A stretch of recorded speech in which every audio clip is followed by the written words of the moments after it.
السلام علیکم ورحمۃ اللہ وبرکاتہ۔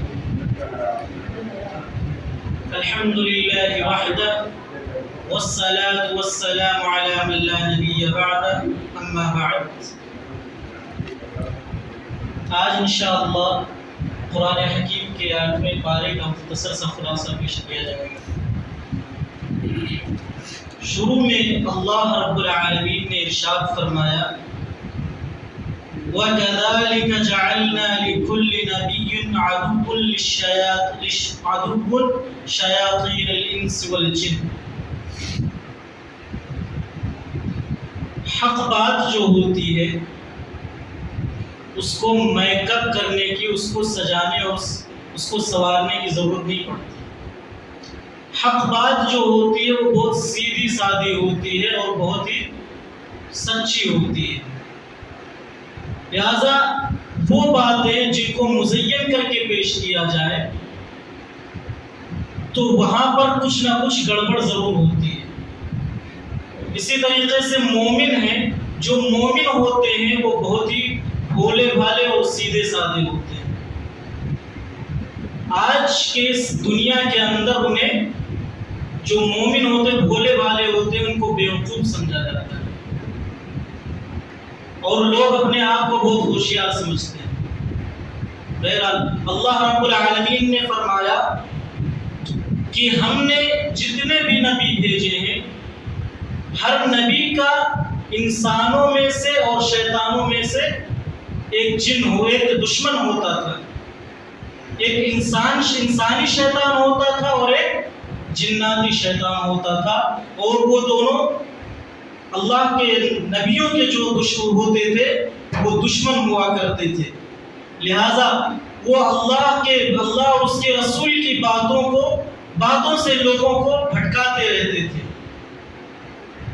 اور اس دنیا کے اندر اگر دیکھا جائے تو جو انسانی شیطان ہوتے ہیں وہ جن والے شیطان سے بھی زیادہ خطرناک ہوتے ہیں، کیونکہ جو جناتی شیطان ہیں ان کے بارے میں اللہ رب العالمین نے قرآن کے اندر کھول کے ساری تفصیلیں بیان کر کے رکھ دی ہیں۔ ان کی پوری جو بھید ہے، ساری بھیدوں کو اللہ رب العالمین نے کھول کر رکھ دیا ہے۔ لہٰذا جو انسانی شیطان ہوتے ہیں وہ بہت ہی خطرناک ہوتے ہیں۔ اس کے بعد اللہ رب العالمین نے فرمایا، فَكُلُوا مِمَّا ذُكِرَ اسْمُ اللَّهِ عَلَيْهِ، کہ تم وہ ان جانوروں کو کھاؤ جن پر اللہ کا رب العالمین کا نام لے کر ذبح کیا گیا ہو۔ تو تم ذبح جب کرو تو اللہ رب العالمین کا نام لے کر جانوروں کو ذبح کرو، اور جب تم کھانا شروع کرو تب بھی اللہ رب العالمین کا نام لے کر ذبح کرو، کھایا کرو۔ اس سلسلے میں ایک مناظرہ ہوا تھا، شیخ عبدالعزیز رحیم پوری اس مناظرے کی صدارت کر رہے تھے۔ اس جلسے کے اندر پہلے آرین قوم جو ہوتی تھی وہ آیا کرتی تھی، تو انہی آرین میں سے ایک آدمی اٹھائے کر، ایک مولانا صاحب تھے، وہ حلال و حرام کے بارے میں بتا رہے تھے، لوگوں کو سمجھا رہے تھے۔ ایک آرین آدمی کھڑا ہوا اور اس نے سوال کیا کہ یہ بتاؤ کہ حلال چیزیں اگر اللہ رب العالمین نے جانوروں کو، جیسے گائے ہے، بکرے ہیں، اونٹ ہیں، ان کو حلال قرار دیا ہے، تو اس کے اوپر اللہ رب العالمین کا نام لے کر ذبح کرنے کی کیا ضرورت ہے؟ بسم اللہ پڑھ کر ذبح کرنے کی کیا ضرورت ہے؟ وہ تو پہلے سے حلال ہے۔ اور اگر بسم اللہ پڑھنے کی ضرورت ہے، بسم اللہ پڑھ کر تب حلال کیا جاتا ہے، تب تو کتے بلی بھی بسم اللہ پڑھ کر حلال کیے جا سکتے ہیں۔ تو ان کا جواب دیا تھا مناظر اسلام مولانا ثناء اللہ احمد صلی رحمۃ اللہ علیہ۔ انہوں نے جواب دیا کہ تمہارے یہاں شادی ہوتی ہے، تمہارے یہاں جو شادی ہوتی ہے وہاں پر جو پنڈت ہوتے ہیں وہ منتر پڑھتے ہیں، تو وہ منتر اگر تمہاری ماں اور تمہاری بہن کے لیے پڑھا جائے تو کیا وہ حلال ہو جائیں گی؟ انہوں نے یہ جواب دیا تھا کہ منتر تو وہاں پہ بھی پڑھا جاتا ہے، تو کیا منتر پڑھنے سے تمہاری ماں اور بہن حلال ہو جائیں گی تم پر؟ جیسے تمہاری ماں اور بہنیں منتر پڑھنے سے حلال نہیں ہوتی، اسی طریقے سے بسم اللہ پڑھنے سے سب جانور حلال نہیں ہوتے ہیں۔ اس نے سوال کیا تھا، ماس کیا سور کیا گیا؟ ان کا جو جملہ تھا وہ یہ تھا. تو ثناء اللہ رسول رحمۃ اللہ علیہ نے جواب دیا ناری ناری کیا جورو کیا میاں, کہ ناری تو ناری ہوتی ہے, کیا اس میں جورو کیا میاں, سب برابر ہیں, لہذا وہ خاموش ہو گیا. تو اس سے یہ بات معلوم ہوتی ہے کہ کسی چیز کو حلال کرنے کے لیے چھری معنی نہیں رکھتی ہے یا جانور معنی نہیں رکھتا ہے, بلکہ اللہ رب العالمین کا حکم اور اللہ رب العالمین کا نام جو ہے وہ معنی اس معاملے کے اندر رکھتا ہے. اس کے بعد اللہ رب العالمین نے حق کا معیار بتایا کہ حق کا معیار کیا ہوتا ہے. اللہ تعالیٰ نے فرمایا وَإِن تُطِعِ اللَّهَ فِي الْأَرْضِ, اللہ رب العالمین نے اس کے بعد ایک دوسری جگہ پہ فرمایا وَمَنْ كَانَ کیا ہے آگے اَوْ مَنْ كَانَ, اللہ رب العالمین نے فرمایا کہ اگر ہم مردوں کو زندہ کرتے ہیں کہ ہم نے کسی مردے کو کوئی مردہ ہم نے اس کو زندہ کر دیا تو وہ زمین کے اوپر چلتا ہے. اس سے یہ بات معلوم ہوتی ہے کہ جیسے جسم کے لیے روح کی ضرورت ہوتی ہے ویسے روح کے لیے بھی ایک روح کی ضرورت ہوتی ہے. جسم ہے, جسم کو زندہ رکھنے کے لیے ایک روح کی ضرورت ہوتی ہے. بغیر روح, اگر روح جسم سے نکل گئی تو روح زندہ نہیں رہتا ہے, روح ختم, جسم مر جاتا ہے. اسی طریقے سے روح کے زندہ کرنے کے لیے, روح کو زندہ رہنے کے لیے بھی ایک روح کی ضرورت ہوتی ہے. اور وہ روح کیا ہے؟ وہ روح ہے اللہ رب العالمین کا قرآن, وحی, جس کو اللہ رب العالمین نے روح کہا ہے. لہٰذا اگر کوئی انسان ان چیزوں کو اپنی روح کے اندر اتارتا ہے تو یہ سمجھ لیجئے کہ اس کا روح زندہ ہے, ورنہ وہ چلتی پھرتی لاش ہو جائے گا اگر اس کا روح مردہ ہو گیا. اور اس کے بعد اللہ رب العالمین نے کہا کہ اگر اللہ رب العالمین کسی کے لیے کسی کو اسلام کی ہدایت دینا چاہتا ہے تو اللہ رب العالمین اس کے دل کو کھول دیتا ہے. اللہ کے رسول صلی اللہ علیہ وسلم نے اس آیت کی تلاوت کی اور فرمایا کہ اللہ رب العالمین جب دل کو کھول دیتا ہے تو وہ دل کے اندر قرآن کی نور کو اس کے دل کے اندر اتار دیتا ہے. آج بہت سارے لوگ ہیں جو اس مجلس کو چھوڑ کر چلے گئے تو ان کو اللہ رب العالمین نے ہدایت نہیں دی, وہ کہیں اور کسی اور جگہ پر بیٹھ کر دنیاوی باتوں میں لگے ہوئے ہوں گے. آپ لوگ یہاں پر بیٹھے ہیں, اللہ رب العالمین نے آپ کو ہدایت دی, آپ کو یہ اللہ رب العالمین نے توفیق دی کہ آپ اس کی مجلس میں بیٹھے ہیں. اس کی مجلس کا کیا ثواب ہے اس کو آج میں اللہ رب العالمین کتنا ثواب دے گا اس کو میں لفظوں کے اندر بیان نہیں کر سکتا. کتنا ثواب اللہ رب العالمین دیتا ہے. تو صحابہ کرام نے آپ سے سوال کیا کہ اللہ دلوں کے اندر, اللہ کے رسول صلی اللہ علیہ وسلم دلوں کے اندر کیسے اترتی ہے, نور کیسے, ہدایت کیسے ملتی ہے؟ تو اللہ کے رسول صلی اللہ علیہ وسلم نے فرمایا کہ جب کوئی بندہ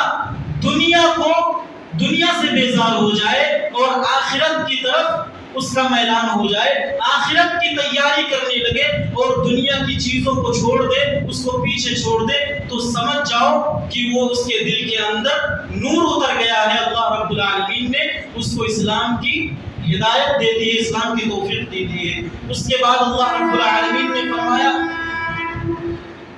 کہ شیطان جو ہوتا ہے وہ 4 طریقوں سے انسان کو بہکاتا ہے, سامنے سے, پیچھے سے, دائیں طرف سے اور بائیں طرف سے.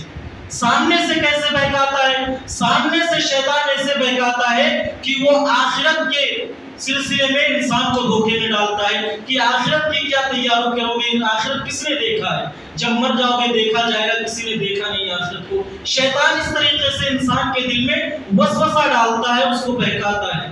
اور پیچھے سے بہکاتا ہے, اس کا مطلب یہ ہے کہ شیطان دنیا کی محبت انسان کے دل کے اندر پیدا کرتا ہے, دنیاوی نمائش کو انسان کے سامنے لا کر رکھ دیتا ہے, اور ساری چیزوں کو بتاتا اور سمجھاتا ہے کہ یہ دنیا ہے, جوان ہو تم ابھی موج مستی کر لو, دیکھا جائے گا بعد میں. دائیں طرف سے شیطان بہکاتا ہے نیک, اس کا مطلب یہ ہے کہ نیکیوں سے ایک نفرت دلاتا ہے شیطان لوگوں کو کہ نیکی کیا کرو گے, ابھی جوانی ہے, ابھی کھیلو کودو, موج مستی کرو, دیکھا جائے گا. اور بائیں طرف سے شیطان بہکاتا ہے وہ یہ کہ وہ گناہوں کی لذت انسان کے دل کے اندر پیدا کر دیتا ہے. انسان جب کوئی گناہ کرتا ہے تو اس کی لذت اس کے دل کے اندر پیدا ہوتی ہے اور مزید گناہ پر گناہ کرتے ہوئے جاتا ہے۔ اب سوال یہ پیدا ہوتا ہے کہ اوپر سے اور نیچے سے کیوں شیطان نہیں بہکاتا ہے؟ تو اس کا جواب حضرت عبداللہ ابن عباس رضی اللہ تعالیٰ عنہ نے دیے۔ وہ کہتے ہیں کہ شیطان اوپر سے آ کر کیوں نہیں بہکاتا؟ کیونکہ اللہ رب العالمین اپنے بندے کے اوپر غالب ہے، وہ اوپر سے اپنے بندے کے اوپر غالب ہے، اس لیے شیطان اوپر کے راستے سے انسانوں کے پاس نہیں آ سکتا۔ اور نیچے سے کیوں نہیں آتا ہے؟ اس کا جواب انہوں نے دیا کہ نیچے جو ہے وہ نیچے فتنے کی جگہ نہیں ہے، کیونکہ اللہ تعالیٰ نے کہا کہ جب تم کسی عورت کو دیکھو تو اپنی نگاہ کو نیچے کر دو، کہا ہے نا؟ تو یہ نیچے دیکھنا انسان فتنے سے بچ جاتا ہے، نیچے دیکھنا انسان فتنے سے بچ جاتا ہے، لہذا یہ شیطان نیچے سے بھی انسان کو بہکا نہیں سکتا۔ 4 راستے سے شیطان انسان کو بہکاتا ہے۔ اس کے بعد آدم علیہ السلام کا تذکرہ کیا گیا کہ انہوں نے ان کو ابلیس نے بہکایا، شیطان نے بہکایا، ان کو جنت سے نکال کر دنیا کے اندر بھیج دیا گیا، اور پھر انہوں نے اللہ رب العالمین سے دعا مانگی، توبہ اور استغفار کی، ربنا ظلمنا انفسنا وان لم تغفر لنا وترحمنا لنكونن من الخاسرین، کہ میرے پروردگار تو مجھے معاف کر دے ورنہ میں خسارہ اٹھانے والوں میں سے ہو جاؤں گا۔ اس آیت کے سلسلے میں علامہ ابن قیم رحمۃ اللہ علیہ نے 3 باتوں کو بتایا، 3 نقطے اس کے اندر بیان کیے۔ سب سے پہلی چیز کہ آدم علیہ السلام کو اللہ رب العالمین نے فرشتوں کو یہ حکم دیا تھا کہ تم آدم علیہ السلام کو سجدہ کرو، تو ان کا فرشتوں کا سجدہ کرنا بھی ان کو کام نہیں آیا۔ یا اسی طریقے سے اللہ رب العالمین نے آدم علیہ السلام کو اپنے ہاتھوں سے بنایا، یہ بھی شرف کی بات ہے کہ اللہ تعالیٰ نے آدم علیہ السلام کو اپنے ہاتھوں سے بنایا، لہٰذا یہ شرف بھی اس گناہ کے اندر انہیں بچا نہیں سکی۔ اور تیسری چیز انہوں نے بیان کی کہ اللہ رب العالمین نے انہیں بہت ساری چیزوں کا نام سکھایا، انہیں عالم بنایا، لہٰذا یہ شرف بھی انہیں کسی کام میں نہیں آئی۔ لہٰذا اس سے یہ مسئلہ وہ استنباط کرتے ہیں کہ دنیا کے اندر کوئی کتنا بھی نام و نسب والا ہو، کوئی کتنا بھی اقتدار والا ہو، کوئی کتنا بھی عالم ہو، یہ ساری چیزیں اس کو اللہ رب العالمین کی بارگاہ میں نجات نہیں دلا سکتی ہے۔ اگر کوئی چیز نجات دلا سکتی ہے تو اللہ رب العالمین کی بارگاہ میں تضرع، اللہ رب العالمین کی بارگاہ میں توبہ اور استغفار انسان کو نجات دلا سکتی ہے۔ اس کے بعد اللہ رب العالمین ایک نفسیاتی بات قرآن کے اندر کہہ رہا ہے، سائیکولوجی کی بات اللہ رب العالمین کہتا ہے کہ مثال کے طور پر کوئی انسان ہے، کوئی سامنے والا کسی کو برا بھلا کہتا ہے تو وہ برداشت کر لیتا ہے، لیکن اگر کوئی انسان کسی کے باپ کے بارے میں برا بھلا کہے کوئی برداشت کرے گا؟ فوراً وہ وہیں پر ٹوک دے گا کہ مجھے جو کہنا ہے کہو لیکن میرے باپ تک مت جانا۔ اللہ رب العالمین کہہ رہا ہے کہ تم کیسے اولاد ہو، تم کیسے بیٹے ہو؟ شیطان نے تمہارے باپ کو ذلیل کیا، آدم علیہ السلام کو جنت سے نکال کر دنیا کے اندر بھیج دیا، تمہیں ذلیل اور رسوا کر دیا، تم کیسے بیٹے ہو کہ تم شیطان کی پیروی اور اس کی اتباع کرنے میں لگے ہو، تم اس کی باتوں کو مانتے ہو، تم کیسے بیٹے ہو جو اپنے باپ کی تم لحاظ نہیں کر رہے ہو؟ تمہارے باپ کو اس نے اتنا ذلیل اور رسوا کر دیا، جنت سے نکال کر اس دنیا کے اندر بھیج دیا۔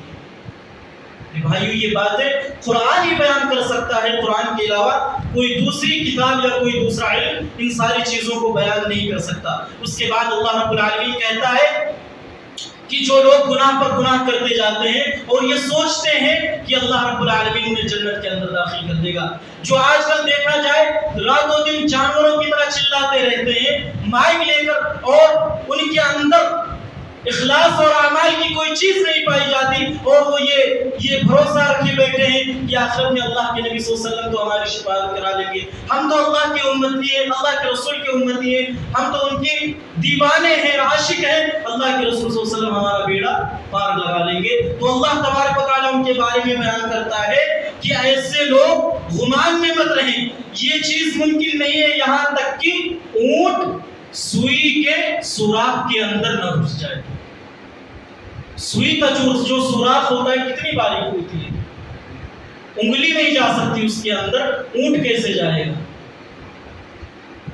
یہ کبھی ممکن ہی نہیں ہے. اس لیے اللہ تعالیٰ نے کہا جو ایسا گمان کر کے بیٹھے ہیں کہ ہم گناہ کرتے جائیں گے اور آخر میں اللہ تعالیٰ نے جنت کے اندر داخل کر دے گا، تو یہ ممکن نہیں ہے.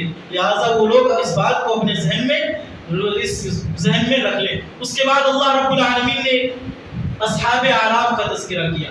جو لوگ قیامت کے دن میدان حشر کے اندر اکٹھا ہوں گے وہ 3 قسم کے لوگ ہوں گے. سب سے پہلے قسم کے لوگ وہ جن کے گناہ کم ہوں گے اور ثواب جو ہے وہ زیادہ ہوں گے، تو وہ جنت کے اندر چلے جائیں گے. اور دوسرے قسم کے لوگ وہ جن کے گناہ زیادہ ہوں گے، ثواب کم ہوں گے، اللہ تعالیٰ انہیں جہنم کے اندر داخل کر دے گا. تیسرے قسم کے لوگ وہ ہوں گے جن کے ثواب بھی برابر ہوں گے، گناہ بھی برابر ہوں گے، دونوں پلہ برابر ہوگا. تو اعراف کہتے ہیں جنت اور جہنم کے درمیان میں ایک دیوار ہے، ایک فصیل ہے جس کا نام اعراف ہے. تو جو لوگ جن کے گناہ اور ثواب دونوں برابر ہوں گے وہ لوگ وہاں پر بیٹھے ہوں گے، اس دیوار کے اوپر بیٹھے ہوں گے. اللہ تعالیٰ انہیں بیچ میں رکھے گا، نہ جنت کے اندر داخل کرے گا نہ جہنم کے اندر داخل کرے گا. اب وہ وہاں پر بیٹھے ہوں گے، جنتیوں کو دیکھیں گے تو کہیں گے السلام علیکم، ان کو دیکھیں گے سلام کریں گے، اور جہنمیوں کو جب دیکھیں گے تو کہیں گے اللہ تو مجھے ان ظالموں میں مت شمار کر دینا. وہ کہیں گے کہ اللہ تو مجھے ظالموں میں مت کرنا. اس کے بعد جہنمیوں سے بات کریں گے اور کہیں گے تم تو کہتے تھے کہ یہ لوگ تو اللہ کی رحمت بھی نہیں پائیں گے، دیکھو کہ یہ لوگ تو جنت کے اندر چلے گئے. جنتیوں کے بارے میں کہیں گے تو جہنمی لوگ کہیں گے اللہ تعالیٰ ان کو جہنم میں ڈال دیا، پھر بھی وہ اپنی حرکت سے باز نہیں آئیں گے. وہاں پر بھی وہ بولیں گے کہ تم تو اپنا دیکھو، تم بھی تو ابھی تک جنت کے اندر نہیں گئے، تم دوسروں کی بات کرتے ہو، تم اپنا دیکھو، تم تو ابھی لٹکے ہوئے ہو. اللہ رب العالمین جہنمیوں پر غصہ کرے گا اور کہے گا کہ جو لوگ اعراف پر بیٹھے ہیں ان سب کو جنت کے اندر داخل کر دیا جائے. اللہ ہم لوگ یہ دعا کریں، ہمیں اگر اعراف پر بھی بیٹھنے کا موقع مل جائے تو بہت بڑی بات ہے. ہم اللہ رب العالمین سے دعا کرتے ہیں اللہ رب العالمین ہمیں ان لوگوں میں شامل کرے. آمین. اور اس کے بعد اللہ رب العالمین نے بیان کیا کہ کوئی شخص کامیاب نہیں ہوگا، جنت کے اندر نہیں جائے گا مگر اپنے عمل کی وجہ سے. جب تک اس کا عمل اس کے ساتھ نہیں آئے گا وہ انسان جنت کے اندر نہیں داخل ہو سکتا. اس پر ایک لطیفہ ہے، اس کو بیان کر کے میں اپنی بات کو ختم کرتا ہوں. ایک آدمی اور عورت رہتے تھے، اس کا یہ واقعہ بیان کیا جاتا ہے. وہ آدمی اپنے بیوی سے بہت پریشان تھا. بیوی جو تھی وہ بہت زیادہ اپنے شوہر کو پریشان کرتی تھی، کبھی کبھی جھاڑو اور بیلن بھی اٹھا لیا کرتی تھی اپنے شوہر کے اوپر. تو ایک مرتبہ اس کے گھر پر کچھ عورتیں آئیں جو دعوت و تبلیغ کا کام کرتی تھی. تو اس آدمی نے کہا کہ ذرا میری بیگم کو کچھ سمجھا دو، ہو سکتا ہے کہ وہ باز آ جائے، مجھے ستانا اور پریشان کرنا چھوڑ دے. تو انہوں نے ان عورتوں نے سمجھایا. جب وہ چلی گئی تو اس کی جو بیوی تھی اس نے کہا کہ میں آج آپ کے لیے کیا بناؤں، گوشت کا سالن بناؤں، مچھلی پکاؤں، آپ بتائیں آپ کے لیے کیا بنا کر تیار کر کے دوں. وہ آدمی ایک دم پریشان ہو جاتا ہے. اچانک کہتا ہے کہ آپ کا ٹون کیسے چینج ہو گیا، آپ کیسے بدل گئے اتنی زیادہ. تو اس عورت نے کہا کہ جو آئی تھی عورتیں انہوں نے مجھے بتایا کہ جس آدمی کو اس ظالم بیوی مل جائے وہ جنت کے اندر چلی جائے گی. جس آدمی کو ظالم بیوی مل جائے جو اس کو ستاتی ہو مارتی ہو تو وہ آدمی جنت کے اندر جائے گا. لہٰذا تم میری وجہ سے جنت میں کیوں جاؤ، تم اپنے عمل کی وجہ سے جاؤ. تو انسان اپنے عمل کی وجہ سے جنت کے اندر جائے گا. اخیر میں اللہ تعالیٰ سے دعا ہے کہ اللہ رب العالمین ہمیں حق بات کہنے اور ہم سب کو حق اور سچی بات پر عمل کرنے کی توفیق عطا فرمائے. آمین. وآخر دعوانا الحمد للہ رب العالمین. السلام علیکم ورحمۃ اللہ وبرکاتہ.